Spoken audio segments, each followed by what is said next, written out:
if you look around the way, the direction we're heading, the way we are living, I'm not saying I'm outside of any of this. It seems I'm living the way most people do today. But I'm trying to figure out why this is, and what is there more to it than what we're told. For the past few hundred years, we've been told that matter is real, matter is all there is. This is a fixed, tangible universe that we're in somehow, and they never bother to go beyond that and try to explain exactly how any of this got here, other than a big magical explosion. And whatever, I'm not smart enough to discuss those types of theories, so maybe they're right. But the funny thing is, science itself seemingly is starting to point at some of those things crumbling. So, are we moving into a better understanding of things, and will that affect the way we live, or will it just be like, oh, okay, that's neat. That's neat that maybe matter isn't real, but I'm still gonna stay in this job and work towards this thing I don't really believe in. And I don't know. I'm not totally, there's a whole trope of anti-corporate job and stuff, but I don't know. I don't know where I stand on. That's for a different video. I'm just trying to figure out. The weird thing is, back to the science thing. That's an interesting theory, and there's no evidence for it. If you look into these things, there's no evidence to support the fact that matter is real and matter creates the mind.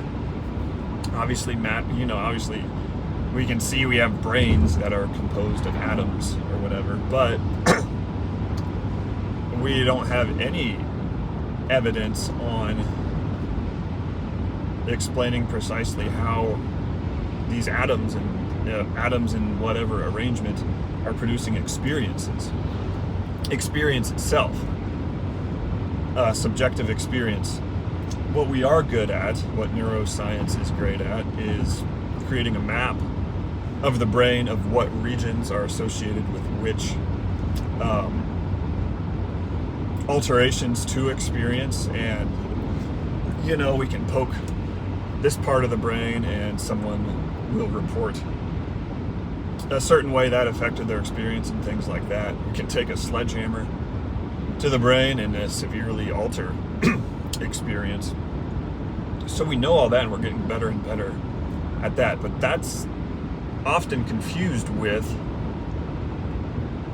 how experience or awareness exists in the first place. That's the part we have no evidence towards. And the conventional thought, of course, is, and it's obvious why this is the thought. It makes sense. The conventional thought is that's just the next problem, and science has solved everything, has been able to explain everything we once thought was some sort of superstition or didn't have a precise mathematical explanation for. If we look backwards, science is pretty good at explaining these sorts of things. So we assume this consciousness problem is just the next in this long line of things science has figured out. But I don't know, it doesn't quite seem that way to me. One thing I would counter that with is it doesn't seem like this is just another problem. It's like it's the ultimate thing. It's not like how do trees grow leaves? Is it the leaf god that is doing that? Well, maybe, but more precisely, we know what formulas go into that and why that process occurs and all this sort of thing. That's great. And we can use science to make all these advancements, which are probably generally good. I don't know, live longer or whatever. The miracles of modern medicine. And that's a whole nother thing. Is living longer all we should be optimizing for? What value is there in just living longer? But that's too much to get into here. So why, and I lose I'm new to this. I lose my thought a lot during these. But I'll try to stay generally on topic here with the whole matter being real thing. Why it just doesn't make, and we'll get into more evidence here, but it just kind of fundamentally, I'm starting to wonder if that's the right assumption to be starting with, because it seems the only fact or only fundamental fact we know for sure is that we're aware and having an experience. So just because we're getting better at zooming in and mapping and explaining how different processes within this world we are aware of are happening and working, I don't really understand how that even begins to explain the problem. And I don't know why it's a problem. We're just aware, and that seems to be all there is to it. So I don't know that it's a problem that needs solved, but it seems somewhat backwards at this stage, and maybe I'll learn more as I go here and fall more on one side or the other, but it seems a little odd or impossible to be making conclusions or claims or hypotheses even that attempt to explain awareness itself using data and observations and perceptions that we have solely from within our awareness. Obviously, we can't step outside of our current awareness, so everything, science is just a tool that maps things and relationships and causalities within our current awareness. And I'm not great at explaining this whole thing. I've tried explaining it to people, and they kind of will understand, but they usually take something slightly different than like what I'm actually getting at, so whatever. I'll try to get better at that, but it's more so like the modern assumption, or the modern educated scientific assumption, is that the burden of proof is on, and this is a whole other problem that's like presented as science versus religion, which obviously there's a lot of blind belief if you're just talking dogmatic religion and things like that, and you're not like looking at what some of the commonalities or some of these traditions are actually getting at. I think that's more valuable to look there. But it seems most of them, well, all of them, and like most of them are getting at that it's an awareness-based reality. Our awareness is something beyond this current experience that it has taken the form of. And yeah, that's a whole another thing, but I'm just saying that to position these two sides, because it seems in the modern view that we come to see the burden of proof on like the religious side, and again, rightfully so, in like specific dogmatic claims and things like that. Like, I don't think anyone should have to like believe anything. That just seems crazy to me. But what it's starting to seem like is the view or assumption that matter is real and all exploded from nothing a long time ago. And I'm not saying that's not valid if you're just looking at science and just like trying to explain backwards causality to how this species is on this planet in this place right now or whatever. But this is a whole different discussion outside of that, where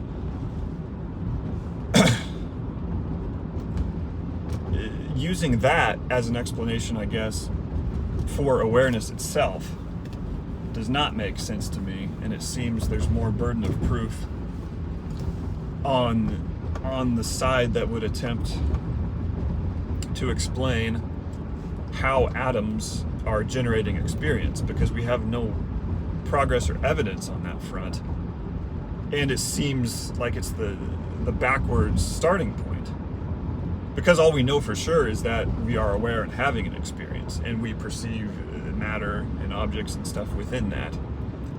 But what we've done is we've done a complete 180 from that and just assumed that the things we are perceiving are what's real, and they are generating our experience. So to me right now, it seems a little backwards in that regard, that the burden of proof would be on someone who says awareness comes first, because that's all we can ever know for sure is awareness. So that seems like a little better starting point if we're like actually gonna, science or whatever is actually gonna be trying to explore these types of things. One of the best analogies I've heard is from a guy named Bernardo Kastrup, and he's like way out there on intelligence and vocabulary for someone like me. So a lot of times I just kind of put him on, and it makes me feel like I could be someone who understands all the terms he uses. But he does have some discussions where he relates it a little more to something a normal person could understand. And he's on the idealism side, which is the opposite of materialism, but he's still science-based. He's not preaching some religion or something. But he would just be a guy who's on the side of awareness is fundamental and matter is a construct within that. And one of the best analogies he's given, and kind of was the best way that helped me and more firmly understand what I had been kind of arriving on, is he says science is just a map. It's just like drawing a map of the world we perceive, and which is great, and we can draw better and better maps, and we have been, and we're refining the maps, more and more detailed maps, and putting math and numbers, mapping our experience into maps and numbers based on the predictable processes and things we can discover through experimentation. And that's great. But the only problem is when a scientist or someone would use the map to somehow claim that the map is more important, or the map explains how the territory is there, how the land is there in the first place. And the land is awareness, which is here and obvious because we're in it. And that's all we can ever know for sure. And then so we draw a very detailed and better map of that, of the world we are perceiving. But then how, I don't understand yet, and maybe I should talk to some people on the materialism side, because there's probably a better explanation out there. I don't understand yet how you could ever take that and use it to make claims or conclusions that the things we are perceiving are what is generating our perception.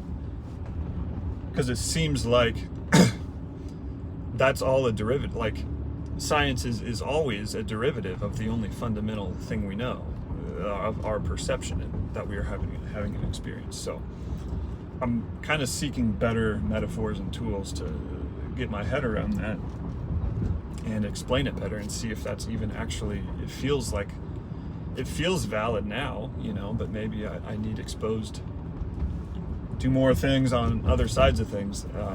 But that's the problem as I see it now. And I think it's kind of the good thing about the internet is a lot of these ideas, it's easy for experiences and ideas and discussions to spread, and it seems like more people are beginning to question this typical modern scientific view in regards to explaining ultimate things. And the other thing is, like, we know the whole quantum thing, which I am not the one to explain that to you, but science has discovered that the universe isn't real, or like locally real, meaning atoms can be tangled and affecting each other instantaneously across the universe, not relying on some speed of light causality chain to affect one another. Like, we don't know what this is. And also when we zoom in on atoms or quarks or whatever, leptons, whatever they say the fundamental thing is, I should be more well versed on that, would give me more legitimacy in discussing these things. But whatever they say the fundamental block is, there is no fundament. Like, that's just the farthest we can see and call something that still makes sense. And then it all breaks down and nothing makes any sense anymore at like whatever, however far you zoom in, like 10 to the negative 30 some meters, whatever, 0.00, the smaller and smaller you get. We can see that. We have the tools to see that, and we have zoomed in and looked at it, and it stops making sense, and we know that. And that's the whole quantum thing. And we know there's just nothing there when you zoom in on it, but yet we still assume it's real. So I don't know, and I don't know I think we're just going to naturally get there to a better understanding of this. Science, someone had a quote, I don't know if it's science or just in general, we advance one funeral at a time. We got people, and understandably so, you put a whole career into these assumptions and being on one side of things. Like, no one's just gonna abandon that and say, whoops, man, I was probably wrong. I think we should explore the mysteries of awareness a little more. So I get it. No one's gonna really say that in the existing guard, but I think we're arriving at a better understanding of all this, and I don't know exactly what it points to. I'm not so sure that it points back to accumulated dogmatic religions exactly, but I think it opens the door to looking at what maybe some of those figures and initial traditions might have been getting at, and we have this whole pool of accumulated human wisdom to draw from that we've just been throwing out with the bathwater because we have telescopes, and we know there's no giant bearded man in the sky. Telescopes showed us that. So heretofore, we're just going to burn everything else for seemingly no reason. So I don't know. It just seems a little incongruent right now, and I think maybe like a greater truthful understanding of this stuff has the potential to affect obviously our worldview and outlook on things, but it might be something much bigger,